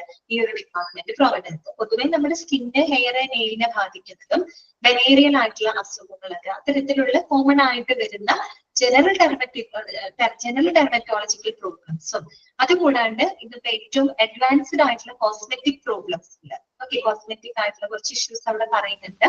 അത്തരത്തിലുള്ള സേവനങ്ങളും ഏത് ഡിപ്പാർട്ട്മെന്റ് പ്രൊവൈഡ് ചെയ്യുന്നുണ്ട്? ഡെർമറ്റോളജി ഡിപ്പാർട്ട്മെന്റ് പ്രൊവൈഡ് ചെയ്യുന്നുണ്ട്. ഏതൊക്കെയാണ് അവിടെ പറയുന്നത്? Advanced cosmetic dermatology services for the management of problems like, എങ്ങനെയൊക്കെയുള്ള പ്രോബ്ലംസ് ആണ് ഇതിന്റെ? അർത്ഥങ്ങളൊക്കെ എഴുതി വെച്ചോട്ടാ. ആക്നെ എന്ന് പറഞ്ഞാൽ എന്താണ്? ആക്നെ എന്ന് പറഞ്ഞാൽ എന്താണ്? മുഖക്കുരു ആണ് കേട്ടോ. എഴുതി വെക്കണേ. പ്രോബ്ലംസ് ലൈക്ക് ആക്നെ അറിയാവുന്നവര് എഴുതണ്ട, അല്ലാത്തവര് കണ്ടിട്ടില്ലേ പരസ്യങ്ങളിലൊക്കെ ആക്നെ പിമ്പിൾസ് എന്നൊക്കെ പറഞ്ഞ് കേട്ടിട്ടില്ലേ? അത് തന്നെ. ആക്നെ എന്താണ്? മുഖക്കുരു ആണ് കേട്ടോ. സ്കാർ എന്താണ്? പാടുകളാണ്, മുഖത്ത് വരുന്ന പാടുകള്. പിന്നെ പിഗ്മെന്റേഷൻ അല്ലെ, പിഗ്മെന്റേഷൻ അതായത് ഡിസ്കളറേഷൻ ഓഫ് ദ സ്കിൻ അല്ലെ, നമ്മുടെ സ്കിന്നിൽ വരുന്ന കളർ വ്യത്യാസങ്ങൾ. പ്രത്യേകിച്ച് നമുക്കറിയാം നമ്മുടെ സ്കിന്നിന് കളർ കൊടുക്കുന്ന പിഗ്മെന്റ് ഏതാണ്? മെലാനിൻ എന്ന് പറയും അല്ലെ. മെലാനിൻ എന്ന് പറയുന്ന ഒരു പിഗ്മെന്റ് ആണ് നമ്മുടെ സ്കിന്നിന് കളർ കൊടുക്കുന്നത്. അപ്പൊ ഈ മെലാനിൻ എന്ന് പറയുന്ന പിഗ്മെന്റിൽ വരുന്ന ചില വാരിയേഷൻസ് കാരണം കൊണ്ട് നമുക്ക് എന്ത് വരാം? ഈ പറയുന്ന പല മുഖത്തിന്റെ പല ഭാഗങ്ങളിൽ കളർ വ്യത്യാസം, പിഗ്മെന്റേഷൻ പ്രോബ്ലം ആണ് പറയുക കേട്ടോ. ഓക്കെ, ആക്നെ എന്ന് പറഞ്ഞാൽ മുഖക്കുരു. ആക്നെ എന്ന് പറഞ്ഞാല് മുഖക്കുരു. സ്കാർ എന്ന് പറഞ്ഞാല് പാടുകളാണ് കേട്ടോ, മുഖത്ത് വരുന്ന പാടുകള്. പിന്നെ പിഗ്മെന്റേഷൻ ഞാൻ പറഞ്ഞു, അല്ലെ, സ്കിന്നിൽ ഉണ്ടാവുന്ന കളർ വ്യത്യാസങ്ങൾ കേട്ടോ. പിന്നെ വിറ്റിലിഗോ. എന്താണ് വിറ്റിലിഗോ? വെള്ളപ്പാണ്ടാണ് കേട്ടോ. ഇതാണ് വെള്ളപ്പാണ്ട് കേട്ടോ. വിറ്റിലിഗോ മീൻസ് വെള്ളപ്പാണ്ട്. അതുപോലെ തന്നെ അത് അത്രയും സ്കിന്നിനെ ബാധിക്കുന്ന അസുഖങ്ങൾ, അതുപോലെ hair loss or hair fall അല്ലെ. ഈ പറയുന്ന മുടി ഒരുപാട് പൊഴിയുന്ന ഒരു അവസ്ഥ, അതുപോലെ അൺവാണ്ടഡ് ഹെയർ അല്ലെ, അനാവശ്യ രോമങ്ങള്, അതുപോലെ തന്നെ മോൾസ്. മോൾസ് എന്ന് പറഞ്ഞാൽ എന്താണ്? ഈ പറയുന്ന മറുകൊക്കെ ഇല്ലേ, മുഖത്ത് വരുന്ന മറുകുകള്. പിന്നെ അതുപോലെ തന്നെ വാട്സ്. വാട്സ് എന്ന് പറഞ്ഞാല് നമ്മള് എന്താ പറയാ, അരിപ്പാറ എന്നൊക്കെ പറയും. നമ്മൾ അങ്ങനെയാണ് പറയുന്നത്. നിങ്ങളുടെ നാട്ടിൽ എന്താ പറയുക അറിയില്ല. അരിപ്പാറ എന്നൊക്കെ പറയും. ഇതിനെ കുറച്ച് കട്ടി പോലെ ഒക്കെ ഇരിക്കുന്ന കുരു പോലെ ഇരിക്കുന്ന ഭാഗം കേട്ടോ, വാട്സ്. അതുപോലെ തന്നെ റിംഗ്ലിംഗ്. റിംഗ്ലിംഗ് എന്താണ്? മുഖത്തുണ്ടാവുന്ന ചുളിവുകള്. ഓക്കെ, ഏജിങ് സ്കിൻ അല്ലെ, മുഖം പെട്ടെന്ന് എന്താണ് പ്രായം തോന്നിക്കുന്ന രീതിയിൽ സ്കിന്നിലെ മാറ്റങ്ങൾ വരിക. ഇത്തരത്തിലുള്ള അഡ്വാൻസ്ഡ് ആയിട്ടുള്ള കോസ്മെറ്റിക് സേവനങ്ങളും എവിടെ കൊടുക്കുന്നുണ്ട്? ഡെർമറ്റോളജി ഡിപ്പാർട്ട്മെന്റിൽ പ്രൊവൈഡ് ചെയ്യുന്നുണ്ട്. ഓക്കെ, അപ്പൊ എന്നോട് പറയാണ്, ആക്നെ എന്ന് പറഞ്ഞാല് മുഖക്കുരുവാണ്. സ്കാർ എന്ന് പറഞ്ഞ മുഖത്തുണ്ടാവുന്ന പാടുകള്. പിഗ്മെന്റേഷൻ എന്ന് പറഞ്ഞാൽ ഡിസ്കളറേഷൻ ഓഫ് ദ സ്കിൻ കേട്ടോ, നമ്മുടെ സ്കിന്നിൽ ഉണ്ടാവുന്ന കളർ വ്യത്യാസങ്ങള്. വിറ്റിലിഗോ എന്ന് പറഞ്ഞാല് വെള്ളപ്പാണ്ട്. Hair loss or hair fall അല്ലെ, അതായത് മുടി കൊഴിച്ചില്, അൺവാണ്ടഡ് ഹെയർ, അനാവശ്യ രോമങ്ങള്. മോൾസ് എന്ന് പറഞ്ഞാല് മറുകുകളാണ് കേട്ടോ, മറുകുകള്. ഓക്കെ, മറുക്. പിന്നെ വാട്സ് എന്ന് പറഞ്ഞാൽ അരിപ്പാറ എന്നൊക്കെ പറയും. പിന്നെ റിംഗ്ലിംഗ് എന്ന് പറഞ്ഞാൽ ചുളിവുകൾ. ഓക്കെ, ഏജിങ് സ്കിൻ കേട്ടോ. സ്കിന്നൊക്കെ പെട്ടെന്ന് എന്താ അവിടെ പ്രായം തോന്നിക്കുന്ന രീതിയിലോട്ടുള്ള മാറ്റങ്ങളൊക്കെ വരും. അങ്ങനെയുള്ള പ്രശ്നങ്ങളൊക്കെ ഏത് ഡിപ്പാർട്ട്മെന്റിലാണ് ഹാൻഡിൽ ചെയ്യുന്നത്? ഡെർമറ്റോളജി. അപ്പൊ നിങ്ങളോട് ചിലപ്പോൾ ഇതിൽ ഏതെങ്കിലും ഒരു പ്രോബ്ലം തന്നിട്ട് ഏത് ഡിപ്പാർട്ട്മെന്റിലാണ് ഹാൻഡിൽ ചെയ്യുന്നതെന്നൊക്കെ ചോദിക്കാം. ചിലപ്പോൾ ചോദിക്കാം വിറ്റിലിഗോ, അല്ലെങ്കിൽ പിഗ്മെന്റേഷൻ പ്രോബ്ലംസ്, അല്ലെങ്കിൽ സ്കാർ, ഇതൊക്കെ ഡീൽ ചെയ്യുന്നത് ഏത് ഡിപ്പാർട്ട്മെന്റിലാണെന്ന് ചോദിച്ചാൽ നിങ്ങൾക്ക് അറിയുന്നത് ഡെർമറ്റോളജി ഡിപ്പാർട്ട്മെന്റ് കേട്ടോ. ഓക്കെ ആണോ? മനസ്സിലായോ? ക്ലിയർ ആയോ? ജസ്റ്റ് ഒന്ന് വായിച്ചോളൂ കേട്ടോ, സ്ക്രീനിൽ നോക്കി ഒന്ന് വായിച്ചോളൂ.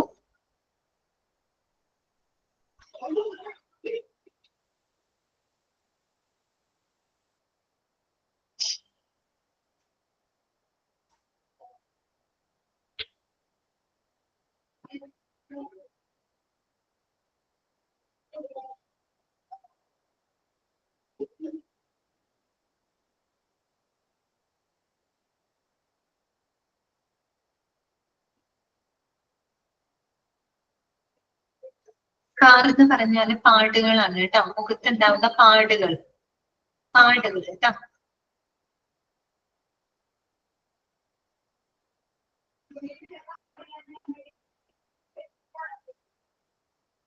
ഓക്കെ, ബ്ലാക്ക് മാർക്ക് ആണ്. വെളുത്ത പാടുകൾ എന്ന് പറയുമ്പോൾ എങ്ങനെ വേണമെങ്കിലും ആവാം. ബ്ലാക്ക് ഷെയ്ഡ് ആയിട്ടുള്ള പാടുകൾ, ചിലവരുടെ സ്കിന്നിൽ വെള്ള നിറത്തിലുള്ള പാടുകളൊക്കെ വരാം അല്ലെ, അതാണ് ഉദ്ദേശിക്കുന്നത്. മോൾസ് എന്ന് പറഞ്ഞാൽ മറുകുകൾ കേട്ടോ.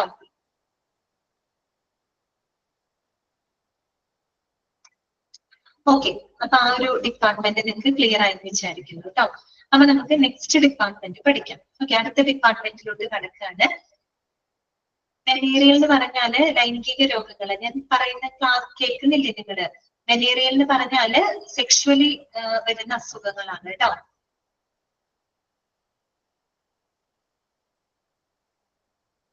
അടുത്ത ഡിപ്പാർട്ട്മെന്റിലോട്ട് കടക്കാം. ENT ഡിപ്പാർട്ട്മെന്റ് ആണ് കേട്ടോ. ഇതാണ് ENT ഡിപ്പാർട്ട്മെന്റ്. ENT ഡിപ്പാർട്ട്മെന്റ് നമുക്കറിയാം, ഇയർ, നോസ് ആൻഡ് ത്രോട്ട് അല്ലെ. ENT ഡിപ്പാർട്ട്മെന്റ് എന്ന് പറഞ്ഞാൽ ear, nose and throat. Okay, അപ്പൊ നിങ്ങൾ സ്ക്രീനിൽ ഒന്ന് നോക്കുക കേട്ടോ. എന്താണ് ENT ഡിപ്പാർട്ട്മെന്റ് എന്ന് പറഞ്ഞാൽ? As the name indicates, this department deals with ailments concerned with the ear, nose and throat. Okay, ആ പേര് സൂചിപ്പിക്കുന്നുണ്ട് അല്ലെ, ENT, ear, nose and throat അല്ലെ. നമ്മുടെ ചെവി, അതുപോലെ തന്നെ നമ്മുടെ മൂക്ക്, നമ്മുടെ ത്രോട്ട് അല്ലെ, തൊണ്ട അല്ലെ, ഇതുമായിട്ട് ബന്ധപ്പെട്ട പ്രശ്നങ്ങള്. എയിൽമെന്റ് എന്ന് പറഞ്ഞാൽ എന്താണ്? അസുഖങ്ങളാണ് കേട്ടോ. എയിൽമെന്റ് എന്ന് പറഞ്ഞാൽ അസുഖങ്ങളാണ്. അപ്പൊ ഇതുമായിട്ട് ബന്ധപ്പെട്ട അസുഖങ്ങളൊക്കെ, അതിന്റെ ഡിസീസസ് ഒക്കെ എന്താണ് ഡീൽ ചെയ്യുന്ന ഡിപ്പാർട്ട്മെന്റ് ആണ് ENT ഡിപ്പാർട്ട്മെന്റ് എന്ന് പറയുന്നത്. ഓക്കെ, മനസ്സിലായല്ലോ. ഇനി നോക്കുക, a doctor who is trained in the medical and surgical treatment of the years, nose, throat and the related structures of the head and the neck is generally referred to an ENT surgeon or ENT specialist.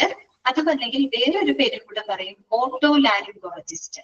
അത് നമുക്ക് അധികം familiar ആയിരിക്കില്ല അല്ലെ. നമ്മൾ ENT surgeon, ENT specialist എന്നൊക്കെ പറയാറുണ്ട്. അതായത് ഈ പറയുന്ന ഇയർ, നോസ്, ത്രോട്ട് ഇങ്ങനെയുള്ള പ്രശ്നങ്ങളൊക്കെ കൈകാര്യം ചെയ്യുന്നതിന് വേണ്ടിയിട്ട് ട്രെയിനഡ് ആയിട്ടുള്ള ഡോക്ടറിനെ എന്താ പറയാ, ENT സർജൻ അല്ലെങ്കിൽ ENT സ്പെഷ്യലിസ്റ്റ്, അല്ലെങ്കിൽ മറ്റൊരു പേര് എന്താണ്, ഓട്ടോലാരിംഗോളജിസ്റ്റ്. ആ പേര് കൂടെ നോട്ട് ചെയ്ത് വെക്കുക കേട്ടോ.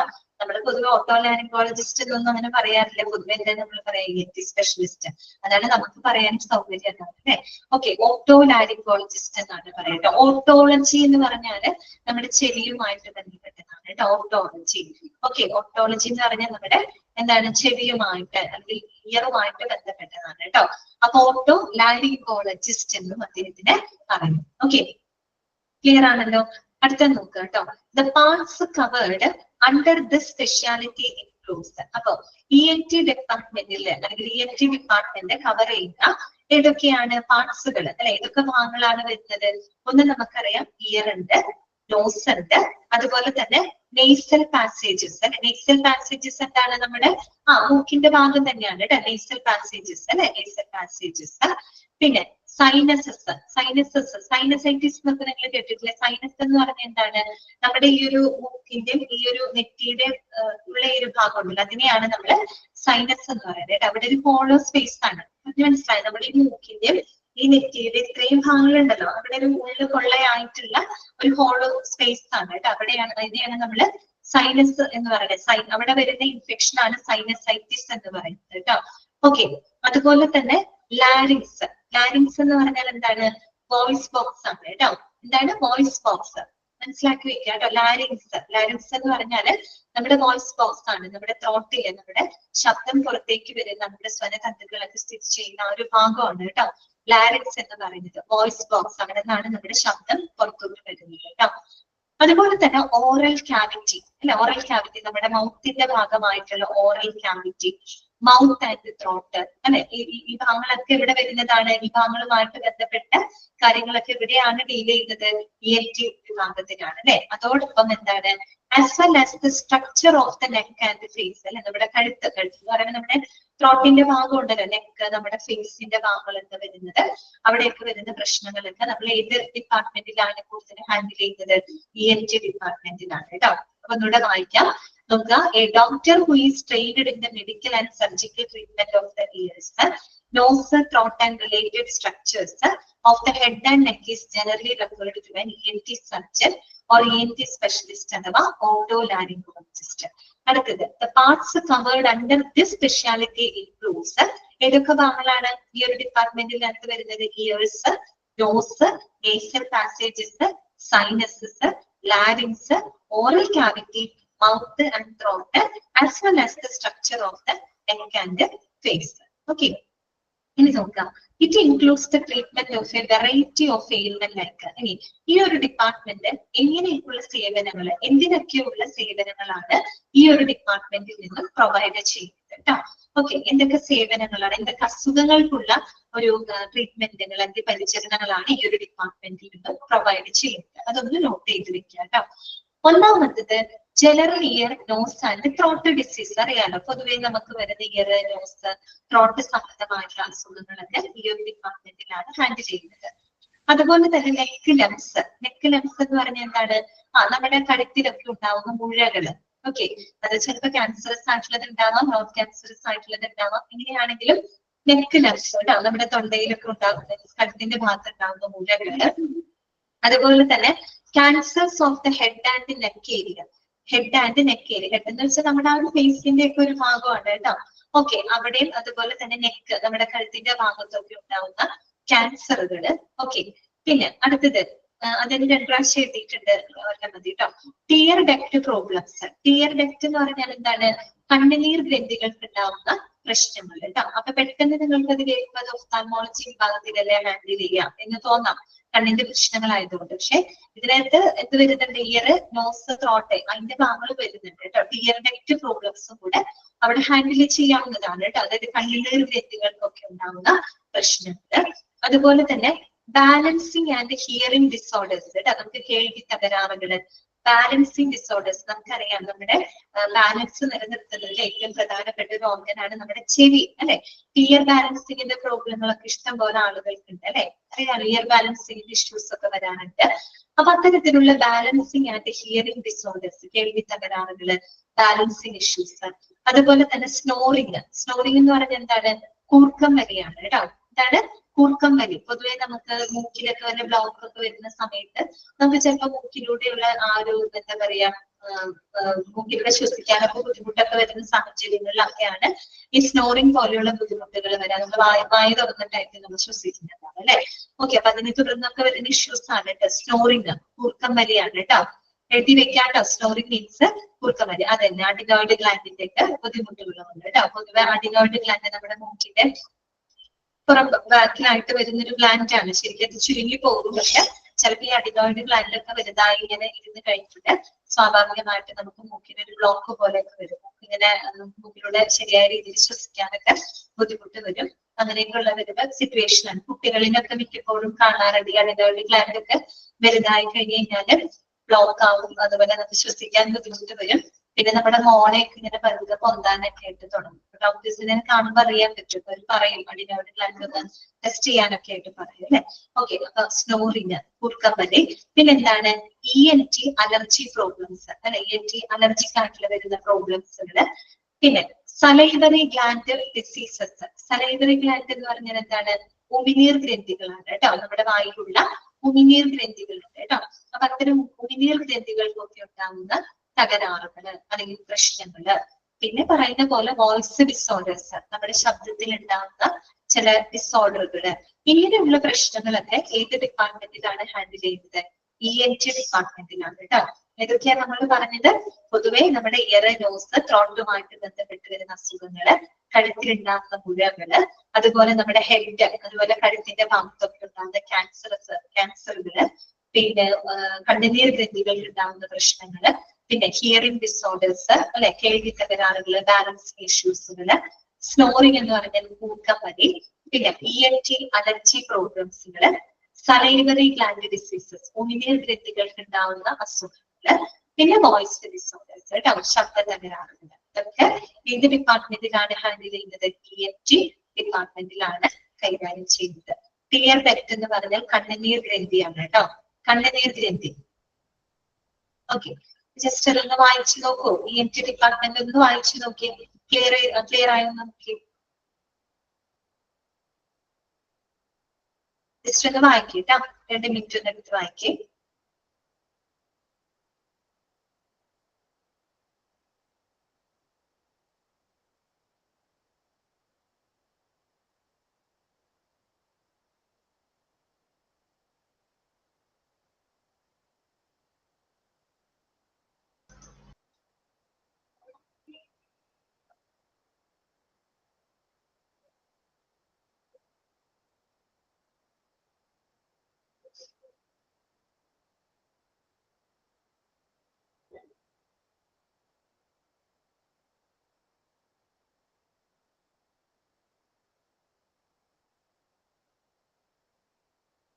ഓക്കെ ആണോ? ക്ലിയർ ആയോ? മനസ്സിലായോ?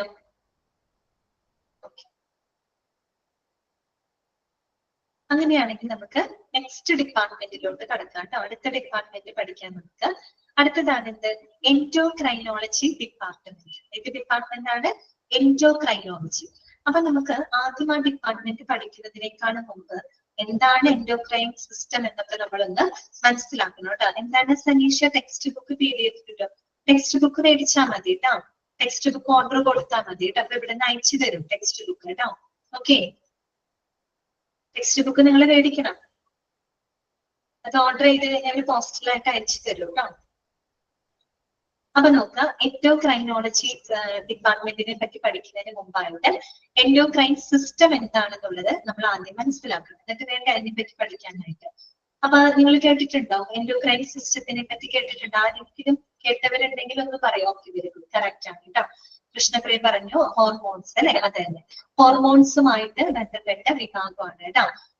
അറിയാവുന്നതായിരിക്കും ചിലർക്കൊക്കെ, മിക്കവർക്കും അറിയുന്നുണ്ടാവും, അറിയാത്തവരും ഉണ്ടാവും കേട്ടോ. ഓക്കെ, എൻഡോക്രൈനോളജി അല്ലെ, എൻഡോക്രൈൻ സിസ്റ്റം.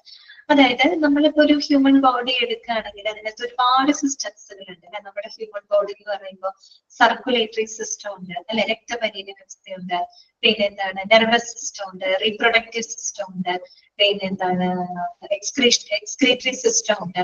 അങ്ങനെ ഒരുപാട് സിസ്റ്റംസുകൾ ഉണ്ട് അല്ലെ നമ്മുടെ ശരീരത്തിനകത്ത്. അപ്പൊ അത്തരത്തിലുള്ള ഒരു സിസ്റ്റം തന്നെയാണ് എൻഡോക്രൈൻ സിസ്റ്റം, അഥവാ മലയാളത്തിൽ നമ്മൾ എന്താ പറയാന്നറിയോ?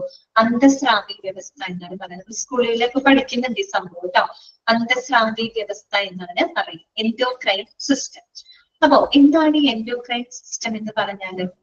അതായത് ഇപ്പൊ കൃഷ്ണപ്രിയ പറഞ്ഞ പോലെ, അതായത് നമ്മുടെ ഹോർമോണുകൾ അല്ലെ, ഹോർമോണുകളുടെ ഉൽപാദനത്തിലൂടെ നമ്മുടെ ശരീരത്തിലെ പ്രവർത്തനങ്ങളെ, വിവിധ തരത്തിലുള്ള പ്രവർത്തനങ്ങളെ ഏകോപിപ്പിക്കുകയും കൺട്രോളൊക്കെ ചെയ്യുന്ന ഒരു എന്താ പറയാ ഓർഗൻ സിസ്റ്റം, ഒരു അവയവ വ്യവസ്ഥയാണ് എന്ത് എൻഡോക്രൈൻ സിസ്റ്റം എന്നതുകൊണ്ട് ഉദ്ദേശിക്കുന്നത്. എന്തിന്റെ ഉൽപാദനത്തിലൂടെയാണ്? ഹോർമോണുകൾ അല്ലെ. നമുക്കറിയാം ഹോർമോണുകൾ, ഒരുപാട് ഹോർമോണുകളുടെ ഉൽപാദനത്തിലൂടെയാണ് നമ്മുടെ ശരീരത്തിലെ പല പ്രവർത്തനങ്ങളും നടക്കുന്നുണ്ട് അല്ലെ. ഒരുപാട് ഹോർമോണുകൾ നമ്മുടെ ശരീരത്തിനകത്ത് എന്തുണ്ട് പ്രൊഡ്യൂസ് ചെയ്യപ്പെടുന്നുണ്ട്. അപ്പൊ അതിന്റെ പ്രവർത്തനങ്ങൾ നടക്കുന്നുണ്ട് നമ്മുടെ ശരീരത്തിൽ അല്ലെ. അപ്പൊ അത്തരത്തിൽ ഹോർമോണുകളുടെ ഉൽപാദനത്തിലൂടെ നമ്മുടെ ശരീരത്തിലുള്ള പ്രവർത്തനങ്ങളെയൊക്കെ കൺട്രോൾ ചെയ്യുകയും കോർഡിനേറ്റ് ഒക്കെ ചെയ്യുന്ന ഒരു അവയവ വ്യവസ്ഥയാണ് നമ്മൾ എൻഡോക്രൈൻ സിസ്റ്റം അഥവാ അന്തസ്രാവി വ്യവസ്ഥ എന്ന് പറയുന്നത്. ഓക്കെ, ഇപ്പൊ ശരിക്കും പറഞ്ഞാൽ ഇപ്പൊ നമ്മൾ ഒരാളായിട്ട് നമുക്ക് കമ്മ്യൂണിക്കേറ്റ് ചെയ്യണമെങ്കിൽ നമ്മൾ എന്തെങ്കിലും നമ്മുടെ സൗണ്ട് ഉപയോഗിക്കും, അല്ലെങ്കിൽ നമ്മൾ ആംഗ്യഭാഷയിലൂടെ കമ്മ്യൂണിക്കേറ്റ് ചെയ്യും അല്ലെ. എന്നതുപോലെ നമ്മുടെ ശരീരത്തിലെ വിവിധ എന്താ പറയുക ടിഷ്യൂസുകൾ അല്ലെ, പറയുന്ന നമ്മുടെ കോശങ്ങൾ പരസ്പരം കമ്മ്യൂണിക്കേറ്റ് ചെയ്യുന്നത് എന്തിലൂടെയാണ്? ഇത്തരം ഹോർമോണുകളിലൂടെയാണ് അത് കമ്മ്യൂണിക്കേറ്റ് ചെയ്യുന്നത്. മനസ്സിലായോ? അപ്പൊ നമ്മൾ സംസാരിക്കുകയും നമ്മുടെ ശബ്ദം ഉപയോഗിക്കുന്ന ആംഗ്യഭാഷ ഉപയോഗിച്ച് എങ്ങനെ കമ്മ്യൂണിക്കേറ്റ് ചെയ്യുന്നു എന്നതുപോലെ നമ്മുടെ ശരീരത്തിലെ കോശങ്ങൾ പരസ്പരം കമ്മ്യൂണിക്കേറ്റ് ചെയ്യുന്നത് ഇത്തരം ഹോർമോൺസുകളിലൂടെയാണ് അല്ലെ. അതെന്നെ മനസ്സിലാക്കുന്നത്. ബോഡി ഹോർമോണുകളുടെ ഉൽപാദനത്തിലെ ഹോർമോണുകളിലൂടെയാണ് കമ്മ്യൂണിക്കേഷൻ നടക്കുന്നത്. അപ്പം അതിലൂടെയാണ് നമ്മുടെ ശരീരത്തിലെ വിവിധ പ്രവർത്തനങ്ങളൊക്കെ കൺട്രോൾ ചെയ്യുന്നതും കോർഡിനേറ്റ് ചെയ്യുന്നതും. അങ്ങനെയുള്ള ഒരു സിസ്റ്റത്തിനെയാണ് നമ്മൾ എൻഡോക്രൈൻ സിസ്റ്റം എന്ന് പറയുന്നത്. അപ്പൊ ഇത്തരം ഹോർമോണുകൾ ഉൽപ്പാദിപ്പിക്കുന്ന ഗ്രന്ഥികളെ നമുക്ക് എന്ത് പറയാം? എൻഡോക്രൈൻ ഗ്ലാൻഡ്സ് എന്ന് പറയാം, അന്തസ്രാവി ഗ്രന്ഥികൾ എന്ന് നമുക്ക് പറയാം. മനസ്സിലായോ? ഹോർമോണുകൾ ഉൽപ്പാദിപ്പിക്കുന്ന ഗ്രന്ഥികളെ, ഗ്ലാൻഡുകളെ നമുക്ക് എന്ത് പറയാം? എൻഡോക്രൈൻ ഗ്ലാൻഡ്സ് എന്ന് പറയാം. അപ്പോ നമ്മളിപ്പോ ഒരു ഹോർമോൺ ഉൽപ്പാദിപ്പിക്കുക എന്ന് പറയുമ്പോൾ നമ്മുടെ ഒരു നമ്മുടെ ബ്രെയിനിന്റെ ഭാഗത്ത് ഉൽപ്പാദിപ്പിക്കുന്ന ഒരു ഹോർമോൺ ആണെന്നിരിക്കട്ടെ. പക്ഷെ ആ ഹോർമോൺ അവിടെ നിന്നാണ് ഉൽപ്പാദിപ്പിക്കുന്നത്. അതിന്റെ ഫംഗ്ഷൻ ചിലപ്പോൾ നടക്കുന്നത് അവിടെ തന്നെ ആയിരിക്കണമെന്നില്ല. അതിന്റെ ഫംഗ്ഷൻ നടക്കുന്നത് ചിലപ്പോൾ കിഡ്നിയുടെ ഭാഗത്തായിരിക്കാം. മനസ്സിലായോ? അല്ലാണ്ട് എപ്പോഴും ഹോർമോണുകൾ ഉൽപ്പാദിപ്പിക്കപ്പെടുന്ന സ്ഥലത്ത് മാത്രമല്ല അതിന്റെ ഫംഗ്ഷൻ വരുന്നത്. ചിലപ്പോൾ ബ്രെയിനിൽ അല്ലെങ്കിൽ നമ്മുടെ ബ്രെയിനിൽ ഉൽപ്പാദിപ്പിക്കുന്ന ഒരു ഹോർമോൺ അതിന്റെ ഫംഗ്ഷൻ ചിലപ്പോൾ വരുന്നത് കിഡ്നിയുടെ ഭാഗത്തായിരിക്കാം. അപ്പൊ ഈ എൻഡോക്രൈൻ ഗ്ലാൻഡ്സുകൾ ഉൽപ്പാദിപ്പിക്കുന്ന ഹോർമോണുകൾ ബ്ലഡിലൂടെയാണ് അതിന്റെ വിവിധ ഫങ്ഷണൽ ഏരിയകളിലേക്ക് അത് എത്തുന്നത്. ഓക്കെ, അപ്പൊ ഇത്രയും ഐഡിയ നിങ്ങൾക്ക് മനസ്സിലായല്ലോ. എൻഡോക്രൈൻ സിസ്റ്റം എന്താണെന്ന് ക്ലിയർ ആയല്ലോ. ഒന്നുകൂടെ പറയാണ്, ഹോർമോണുകളുടെ ഉൽപാദനത്തിലൂടെ നമ്മുടെ ശരീരത്തിന്റെ വിവിധ പ്രവർത്തനങ്ങളെ നിയന്ത്രിക്കുകയും അതുപോലെ തന്നെ ഏകോപിപ്പിക്കുകയും ചെയ്യുന്ന ഒരു അവയവ വ്യവസ്ഥയാണ് എന്ത് എൻഡോക്രൈൻ സിസ്റ്റം അഥവാ അന്തസ്രാവി വ്യവസ്ഥ എന്ന് പറയുന്നത്. ഇത്തരം ഹോർമോണുകളെ ഉൽപാദിപ്പിക്കുന്ന ഗ്രന്ഥികളെ നമുക്ക് എന്ത് പറയാം? എൻഡോക്രൈൻ ഗ്ലാൻഡ്സ് എന്ന് പറയാം. ചുരുക്കി പറഞ്ഞാല് ഇത്തരം ഹോർമോണുകളെ കുറിച്ചും അത് ഉൽപ്പാദിപ്പിക്കുന്ന എൻഡോക്രൈൻ ഗ്ലാൻഡുകളെ കുറിച്ചൊക്കെയുള്ള ഒരു പഠന ഏരിയ, ഒരു പഠന വിഭാഗമാണ് എന്ത് എൻഡോക്രൈനോളജി എന്ന് പറയുന്നത്. ഓക്കെ, മനസ്സിലായോ? ഇനി നമുക്ക് വായിക്കാം കേട്ടോ. ഒന്ന് അണ്ടർലൈൻ ചെയ്ത് വെക്കാം. എന്താണ് ഇമോഷൻസ് ഹോർമോൺ പ്രൊഡക്ഷനുമായിട്ട് കാണാം. അതെ അതെ, എല്ലാം നമ്മുടെ ഇമോഷൻസ് എല്ലാത്തിനും ഒരുപാട് ഹോർമോണുകൾ നമ്മുടെ ശരീരത്തിൽ ഉത്പാദിപ്പിക്കപ്പെടും. ഹോർമോണുകളെ പറ്റി പഠിക്കാനാണെങ്കിൽ വലിയൊരു ഏരിയ ആണ് അത്. ശരിക്കും ഒരുപാട് ഹോർമോണുകളുണ്ട്. അപ്പൊ അതിനെപ്പറ്റി പഠിക്കാനാണെങ്കിൽ വലിയൊരു ഏരിയ തന്നെ നമുക്ക് പഠിക്കാനുണ്ട്. അതിലേക്കൊന്നും നമുക്ക് പോകണ്ട കേട്ടോ. ജസ്റ്റ് ഇത് മാത്രം നിങ്ങൾ അറിഞ്ഞിരുന്നാൽ മതി. അപ്പൊ നോക്കാം, endocrinology is the study of endocrinology is the എന്താണ് നൗഷാദ് ചോദിക്കുന്നത്? എത്ര എണ്ണം ഉണ്ടെന്നാണോ? എത്ര എണ്ണം ഉണ്ടെന്നാണോ? അതെനിക്ക് കൃത്യമായിട്ട് അറിയില്ല. പക്ഷെ ഒരുപാട് ഹോർമോണുകൾ ഉണ്ട് കേട്ടോ ശരീരത്തില്. Endocrinology is the study of medicine that relates to the endocrine system. Okay, അതായത് എൻഡോക്രൈൻ സിസ്റ്റത്തിനെ പറ്റിയിട്ടുള്ള ആ ഒരു പഠന വിഭാഗത്തിനെയാണ് നമ്മൾ എൻഡോക്രൈനോളജി എന്ന് പറയുന്നത്. ഓക്കെ, ജസ്റ്റ് ഒന്ന് അണ്ടർലൈൻ ചെയ്ത് വെക്കാം. ഇനി നോക്കാം, ഇനി നമ്മൾ ശ്രദ്ധിക്കേണ്ട കാര്യം ഇതാണ് കേട്ടോ. അതായത് എൻഡോക്രൈൻ സിസ്റ്റത്തിന്റെ ഭാഗമായിട്ട് വരുന്ന ഓർഗൻസുകൾ ഏതൊക്കെയാണ് അത് നിങ്ങൾ നോട്ട് ചെയ്ത് വെക്കണം. കാര്യം അതിൽ ഏതെങ്കിലും ഒരു ഓർഗന്റെ പേര് തന്നിട്ട് അതുമായിട്ട് ബന്ധപ്പെട്ട പ്രശ്നങ്ങൾ ഏത് ഡിപ്പാർട്ട്മെന്റിലാണ് കൈകാര്യം ചെയ്യുന്നതെന്ന് ചോദിക്കും. അങ്ങനെയാണെങ്കിൽ നിങ്ങൾക്ക് അത് കിട്ടണം. അതിന് വേണ്ടിയിട്ടാണ് കേട്ടോ. The body endocrine system includes ഇതൊക്കെ ഭാഗങ്ങളാണ് നോക്കിയേ. ഒന്ന് പാൻക്രിയാസ്. Okay, pancreas. ടെക്സ്റ്റ് നിർബന്ധമാണ്, ഇമ്പോർട്ടൻസ് നോട്ട്സ് എടുത്താൽ പോലെ. ടെക്സ്റ്റ് നിർബന്ധമാണോ എന്ന് ചോദിച്ചാൽ നിങ്ങൾക്ക് ഈ കോഴ്സ് കംപ്ലീറ്റ് ചെയ്യണമെങ്കിൽ ടെക്സ്റ്റ് എന്തായാലും വേണ്ടി വരും കേട്ടോ. നോട്ട്സ് മാത്രം എഴുതിക്കൊണ്ട് നിങ്ങൾക്ക് മുന്നോട്ട് പോകാൻ പറ്റുന്നത് എനിക്ക് തോന്നുന്നില്ല. ഓക്കെ, നിങ്ങൾക്ക് ഇപ്പൊ കേൾക്കുമ്പോൾ സിമ്പിൾ ആയിട്ട് തോന്നും. ഇനി വരുന്ന പല ചാപ്റ്ററുകളിൽ ഇപ്പൊ ഫസ്റ്റ് സെക്കൻഡ് മൊഡ്യൂൾ കഴിഞ്ഞ് തേർഡും ഫോർത്തും മൊഡ്യൂളിൽ വരുന്ന കാര്യങ്ങൾക്ക് നിങ്ങൾക്ക് ഒരിക്കലും നോട്ട്സ് എഴുതിയെടുക്കാൻ പറ്റുന്നത് എനിക്ക് തോന്നുന്നില്ല കേട്ടോ. ഓക്കെ, അപ്പൊ നിങ്ങൾ ടെക്സ്റ്റ് എടുക്കുകയായിരിക്കും നല്ലത്. ഓക്കെ, ടെക്സ്റ്റ് അല്ലെങ്കിൽ നമ്മൾ ക്ലാസ് എടുക്കുന്ന സമയത്ത് എത്ര നേരം നിങ്ങൾക്ക് നോട്ട്സ് എഴുതിയെടുക്കാനായിട്ട് ബുദ്ധിമുട്ടായിരിക്കും. ഓക്കെ, ടെക്സ്റ്റ് വേണ്ടേ പഠിക്കാനെങ്കിൽ? ഇതൊക്കെ നിങ്ങൾക്ക് കേൾക്കുമ്പോൾ വളരെ സിമ്പിൾ ആണ്, നിങ്ങൾക്ക് അറിയാവുന്ന കാര്യങ്ങളാണെന്ന് തോന്നുന്നത് കൊണ്ടാണ് നോട്ട് എഴുതി എടുത്താൽ പോലെ എന്ന് തോന്നുന്നത്. പക്ഷെ നിങ്ങൾക്ക് കുറെ കൂടെ ഡിഫിക്കൽട്ട് ആയിട്ടുള്ള ചാപ്റ്റേഴ്സ് വരുമ്പോ എങ്ങനെയായിരിക്കും എന്ന് എനിക്ക് അറിയില്ല കേട്ടോ. ഓക്കെ, ടെക്സ്റ്റ് സജസ്റ്റ് ചെയ്യുന്നുണ്ട് നമുക്ക് കേട്ടോ. ഓക്കെ, അപ്പൊ പറയാ ഇൻക്ലൂഡ്സ് പാൻക്രിയാസ്. Okay, pancreas. അതുപോലെ തന്നെ തൈറോയിഡ്, പിന്നെന്താണ് parathyroid, pineal, hypothalamus, adrenal and pituitary glands and the ovaries and testes. ഇതൊക്കെ ഒന്ന് നോട്ട് ചെയ്ത് വെക്കുക കേട്ടോ. ടെക്സ്റ്റ് ഉള്ളവർ അണ്ടർലൈൻ ചെയ്ത് വെക്കുക. ഇതൊക്കെ ഭാഗങ്ങളാണ് വരുന്നത്. പാൻക്രിയാസ്. പാൻക്രിയാസ് എന്ന് പറഞ്ഞാൽ എന്താണ്? ആഗ്നേയ ഗ്രന്ഥി എന്ന് പറയും കേട്ടോ. ആഗ്നേയ ഗ്രന്ഥിയാണ്. അതുപോലെ തന്നെ തൈറോയിഡ് ഗ്ലാൻഡ്. Okay, thyroid. പിന്നെ പാരാതൈറോയിഡ്. തൈറോയിഡിന്റെ തൊട്ടു പുറകെ ആയിട്ട് കാണപ്പെടുന്ന ഒരു ഗ്ലാൻഡ് ആണ് പാരാതൈറോയിഡ് എന്ന് പറയുന്നത് കേട്ടോ. അതുപോലെ തന്നെ പീനിയൽ ഗ്ലാൻഡ്. പീനിയൽ ഗ്രന്ഥി. പീനിയൽ എവിടെയാണ്? നമ്മുടെ ബ്രെയിനിൽ കാണപ്പെടുന്ന ഒരു ഗ്ലാൻഡ് ആണ് കേട്ടോ. അതുപോലെ തന്നെ ഹൈപ്പോതലാമസ്. ഹൈപ്പോതലാമസും നമ്മുടെ ബ്രെയിനിൽ കാണുന്നതാണ്. പിന്നെ അഡ്രീനൽ ഗ്ലാൻഡ്. അഡ്രീനൽ ഗ്ലാൻഡ് എന്ന് പറഞ്ഞാല് നമ്മുടെ കിഡ്നി ഉണ്ടല്ലോ, നമുക്ക് രണ്ട് കിഡ്നി ഉണ്ട്. ആ കിഡ്നിയുടെ മുകൾ ഭാഗത്തായിട്ട് ഒരു ചെറിയൊരു ക്യാപ്പ് പോലെ കാണുന്ന ഒരു സ്ട്രക്ചർ ആണ് കേട്ടോ അഡ്രീനൽ ഗ്ലാൻഡ് എന്ന് പറയുന്നത്. പിന്നെ പിറ്റ്യൂട്ടറി ഗ്ലാൻഡ് കേട്ടോ, പീയൂഷ ഗ്രന്ഥി എന്നൊക്കെ നമ്മൾ പറയും. പിറ്റ്യൂട്ടറി ഗ്ലാൻഡുകൾ കേട്ടോ. പിന്നെ അതും ബ്രെയിനിലാണ് കാണുന്നത്. And ovaries and testis. അതായത് സ്ത്രീകളിലാണെങ്കിൽ ഓവറീസ്, അതുപോലെ പുരുഷന്മാരിലാണെങ്കിൽ ടെസ്റ്റിസ് കേട്ടോ, വൃഷണങ്ങള്. ഞാൻ അതിന്റെ പിക്ചർ ഒന്ന് കാണിച്ചു തരാം, നിങ്ങൾക്ക് മനസ്സിലാവും കേട്ടോ.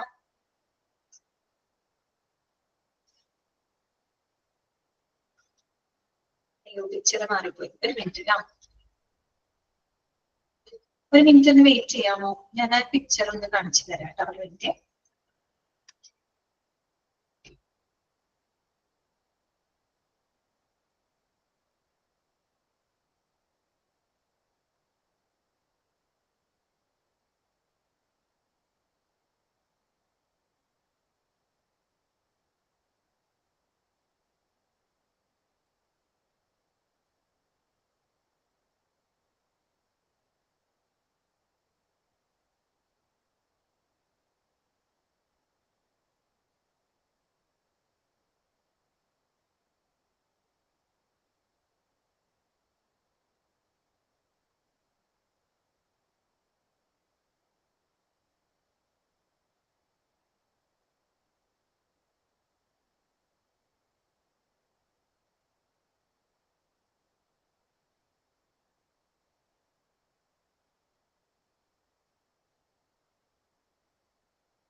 പിക്ചർ ഒന്ന് നോക്കൂ. നിങ്ങള് സ്ക്രീനിൽ പിക്ചർ കാണാൻ പറ്റുന്നുണ്ടോ?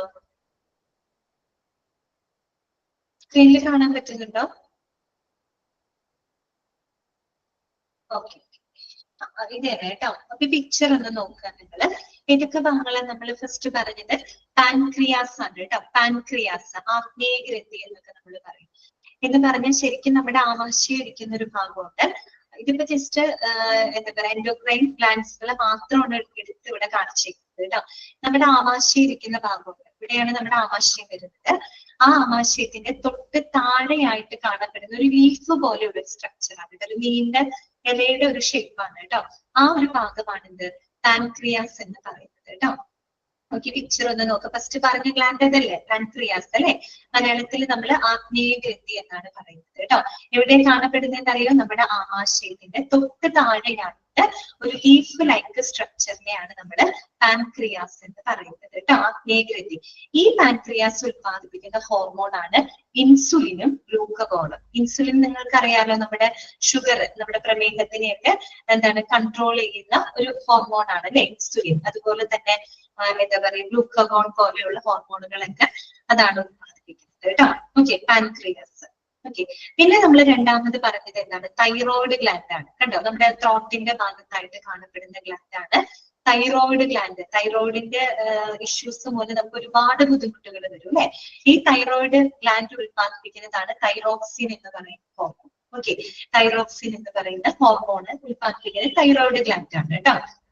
ഇനി ഇതേ തൈറോയിഡിന്റെ തന്നെ, അതിവിടെ പിക്ചറിൽ കാണാൻ പറ്റില്ല എങ്കിലും, തൈറോയിഡ് ഗ്ലാൻഡിന്റെ തൊട്ട് പുറകെയായിട്ട് കേട്ടോ, തൊട്ട് പുറകിലായിട്ട് വരുന്നതാണ് പാരാതൈറോയിഡ് ഗ്ലാൻഡ് കേട്ടോ. പാരാതൈറോയിഡ് മനസ്സിലായോ? തൈറോയിഡ് ഗ്ലാൻഡിന്റെ തൊട്ട് പുറകിലായിട്ട് കാണപ്പെടുന്ന ഗ്ലാൻഡ് ആണ് പാരാതൈറോയിഡ് ഗ്ലാൻഡ് എന്ന് പറയുന്നത്. തൈറോയിഡിന്റെ പൊസിഷൻ വെറുതെ ഒന്ന് മനസ്സിലാക്കി വെച്ചത്, പിക്ചർ കാണുമ്പോൾ പെട്ടെന്ന് നിങ്ങൾക്ക് ഓർക്കാൻ പറ്റും, അതുകൊണ്ടാണ് കേട്ടോ.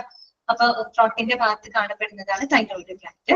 പിന്നെ തൈമസ് ഗ്ലാൻഡിനെ പറ്റി, തൈമസ് എന്ന് പറഞ്ഞൊരു ഗ്ലാൻഡ് ഉണ്ട് കേട്ടോ, പക്ഷെ അത് ഇതിൽ പറഞ്ഞിട്ടില്ല. ഓക്കെ, അതിവിടെ ഇതിലോട്ട് നമുക്ക് വേണ്ട.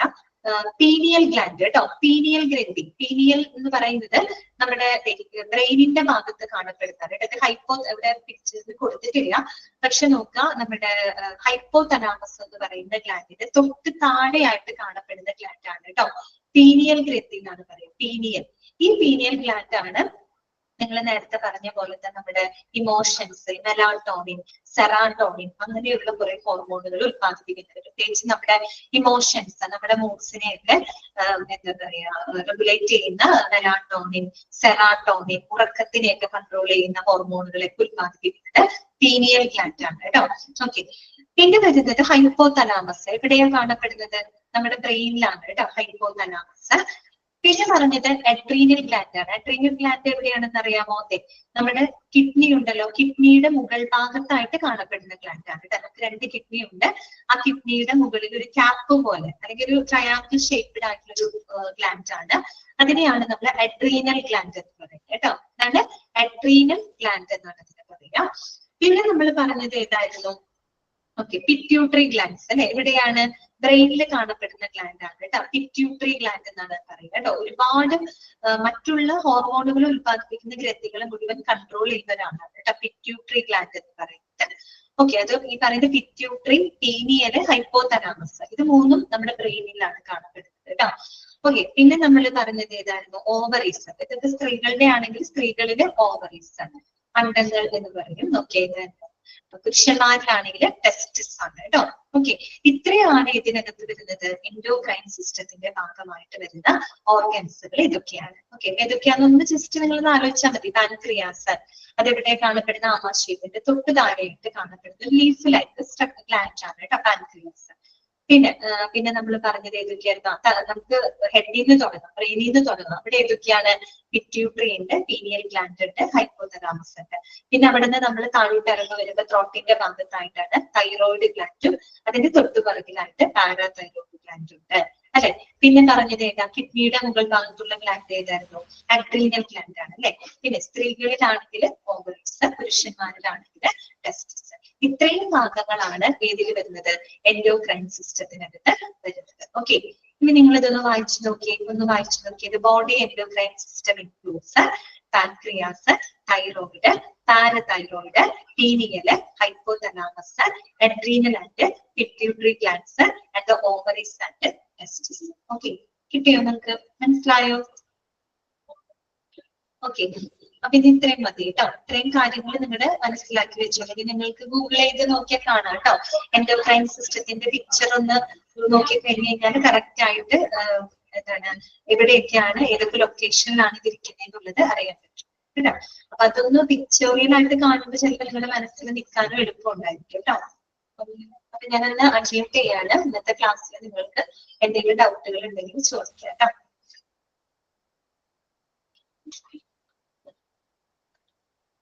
മാം ഇതിൽ ഇമ്പോർട്ടൻ്റ് എന്താണ് മനസ്സിലായില്ലല്ലോ പറഞ്ഞത്.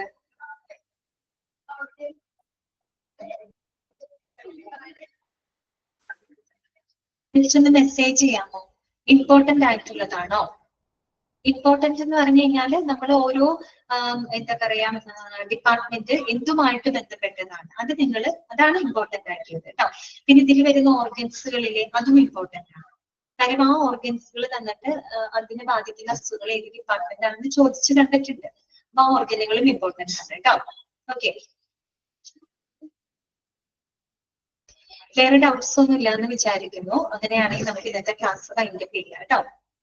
Okay, thank you.